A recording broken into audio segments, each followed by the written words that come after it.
Finally we are in Pokhara. तो नमस्ते, कैसा खबर? अरे ना हो छोड़ा क्या बोलेगा Talk. नर्सेस गर्ल्स हामी आएको छु कोरियन रेस्टुरेन्टमा कोरियन रेस्टुरेन्ट चाहिँ चाइनिज खाना खान आएको छु जिन्दगी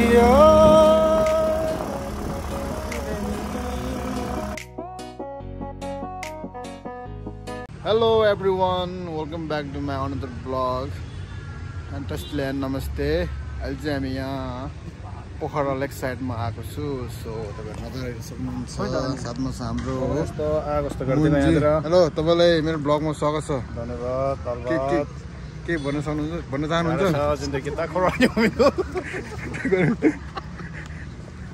हाम्रो यहाँ हुनुहुन्छ मिस्टर जोजोजी एकदम राम्रो दृश्य छ हेर्न सक्नुहुन्छ तपाईले मेरो ब्लगमा स्वागत छ के भन्न चाहनुहुन्छ धन्यवाद अनि आज धेरै राम्रो ठाउँमा आइपुगेछु एउटा लेक साइड हजुर अनि खुसी लागिरहेको छ हजुर खुसी लागिरहेछ है हाम्रो मुन्जी चाहिँ पहिलोचोटि आउनु भयो हैन फर्स्ट टाइम हो कस्तो छ यो ठाउँहरु कस्तो लाग्यो अब घुम्न बाँकी नै छैन भर्खर त आएर आएछु अब भर्खर त अब लेक साइड हेर्दैछु अझै धेरै चाहिँ उहाँ चाहिँ हाम्रो कोरियन लभर हो कोरियाबाट आएको हेर्नु पछाडि कोरिया आर्मी छोरो नमस्ते के छ खबर आरामै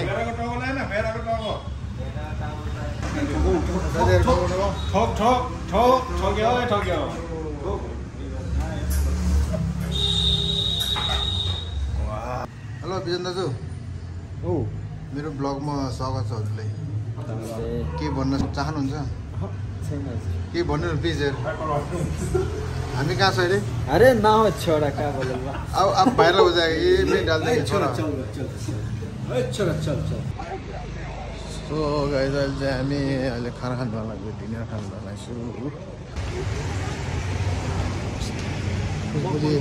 हामी कहाँ जान्छौँ अरे हामी अहिले डिनर खान जाँदैछौँ अनि डिनर चाहिँ आज एकदमै अमेजिङ डिनर हुनेवाला छ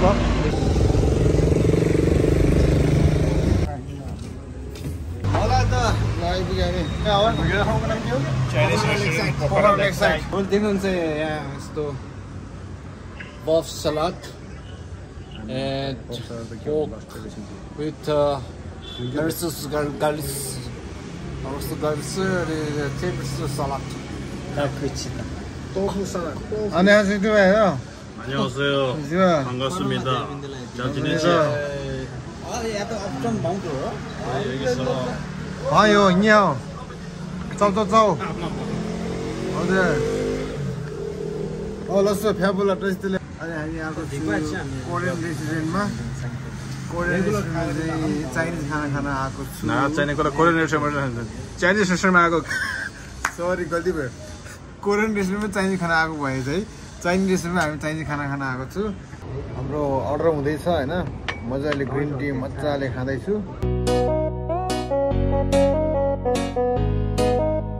ल खाना पनि खाइसक्यो केटा ल खाना कसरी छ 10 on 10 हजुर चाहिँ खाना कस्तो लाग्यो खाना भोपाल भयो सबभन्दा धेरै मैले खाएँ आज मार्बे तर्स्यो सबभन्दा बवाल त मैले खाएँ भने मैले खाना यस्तो बवाल खाएँ कि यस्तो पाएँ खानै लजायो भने अनि खाना कस्तो लाग्यो हजुरले मिठो छ है आफ्टर लङ टाइम हामी एकसाथ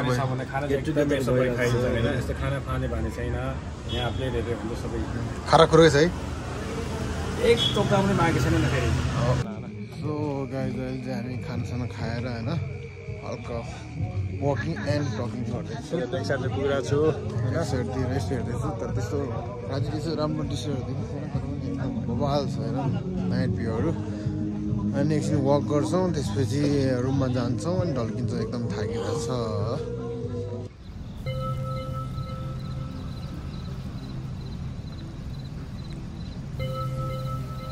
good morning from Pokhara lake side आज चाहिँ पोखराको सेकेन्ड डे हो सो हिजो चाहिँ खासै घुम्न पाएन किनकि हिजो बिहान काठमाडौँदेखि निस्किएको थिएँ त्यसै बेलुका आइपुगेँ अलमोस्ट 9.5 hours भनेपछि 9.5 घन्टा लाग्यो यहाँ आइपुग्नुलाई चाहिँ खासै घुम्न पाएन। आज चाहिँ हाम्रो कहाँ घुम्न जाने प्लानहरू छ त्यस्तै सरङकोट भइहाल्यो। सरङकोट त पहिले पनि गएको हो, अब मिल्छ भने जानु पर्ला। त्यसै गरी अब शिव मन्दिर धेरै ठाउँहरू घुम्न जानु आज जाने प्लानहरू छ। सो हेरेर साथ दिनु होला। हेर्नु सक्नुहुन्छ मर्निङ दृश्यहरू एकदम दामी छ। यहाँ पोखरा लेक साइड भइहाल्यो, यहाँ चाहिँ फेवा लेक।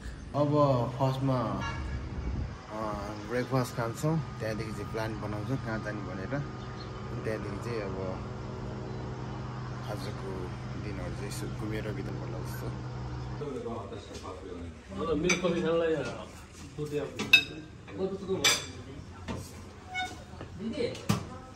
अरूलाई पनि टाउमा थाल्यो भन्दाखेरि चाहिँ हाम्रो ब्रेकफास्ट खाने कार्यक्रम हुँदैछ।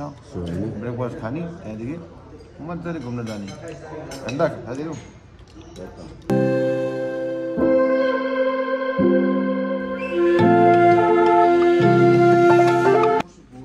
सो हाम्रो रुम चाहिँ यस्तो छ, हेर्न सक्नुहुन्छ। यहाँबाट तपाईँको नजारा पनि हेर्न सक्नुहुन्छ, बबाल छ। सो हेर्न सक्नुहुन्छ। अब हामी चाहिँ अब उता जानु लाग्यो घुम्नतिर। सो हामी सरङकोट जाँदैछौँ। सरङकोट जिन्दगी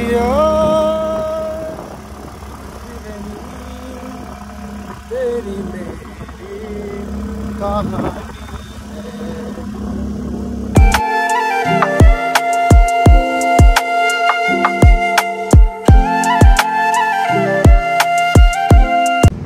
दादाले गाह्रो भएन नि बाटोतिर। अब सरङकोट पनि आइपुग्यो। भ्यू टावर छ नि, भ्यू टावर चाहिँ यहाँबाट लगभग 5 मिनटमा पुगिन्छ। अन्त उहाँहरू सबै पहिलोचोटि आएको, मैले गाइड गर्दैछु। बहुत थाकिरहेछ, किन बनाएको आज बल्ल थाहा एकदम सँगले छ कि त भन्दाखेरि आखिर हो नि, हो उकालो चढ्ने हो आखिर हो नि। छिटो हिँडिरहेको होइन, पाइला चाल्न गाह्रो भइरहेछ।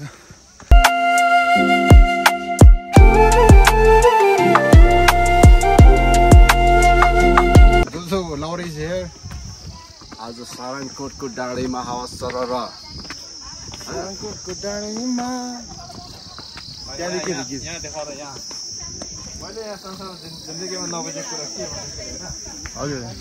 यत्रो सानो मुसले यत्रो ठुलो हात्ती जस्तो छ, कसरी बोकिहाल्यो खोइ अब कसरी बोक्यो होला। मलाई यसमा नबुझेको कुरा यही हो। मैले नि बुझ्न सकिनँ।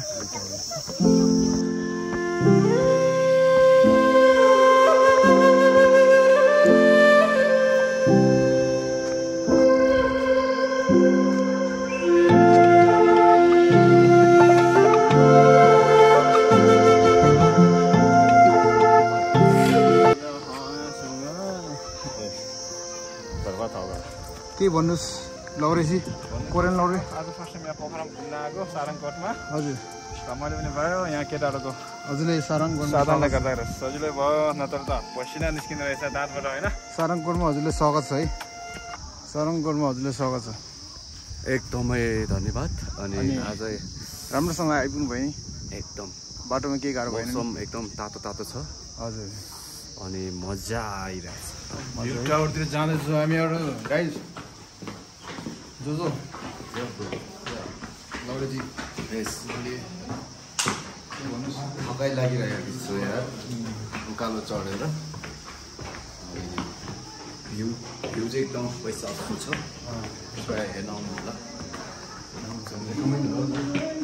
सो यहाँबाट भ्यू चाहिँ बबाल देखिन्छ, तपाईँहरू हेर्न आउनु होला। आएर यहाँको भ्यूको भाइब लिनु होला।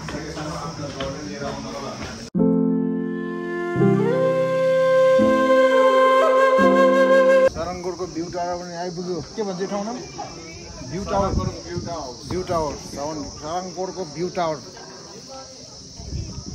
एकदम राम्रो छ। एकदम नजारा यहाँबाट हेर्नु सक्नुहुन्छ। एकदम के भन्छ नजाराहरू, यस्तो भ्यू दामी दामी देख्न सक्नुहुन्छ।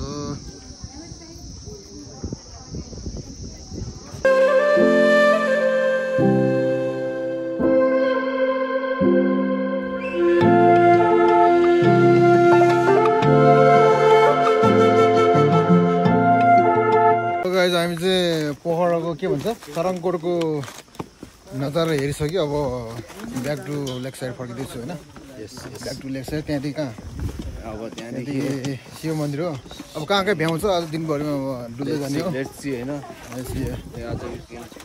पछाडि हेर्दै जाउँ के हुन्छ आजको दिन पोखरामा बिताउने आज पोखरा हाम्रो हो नि यस हाम्रो हो सो हामी फर्किँदैछु ब्याक टु लेक साइड त्यहाँदेखि फेरि अर्को डाँडा घट्नुपर्छ जानुपर्छ शिव मन्दिर कहाँ कहाँ पुगिन्छ हेर्दै जानुपर्छ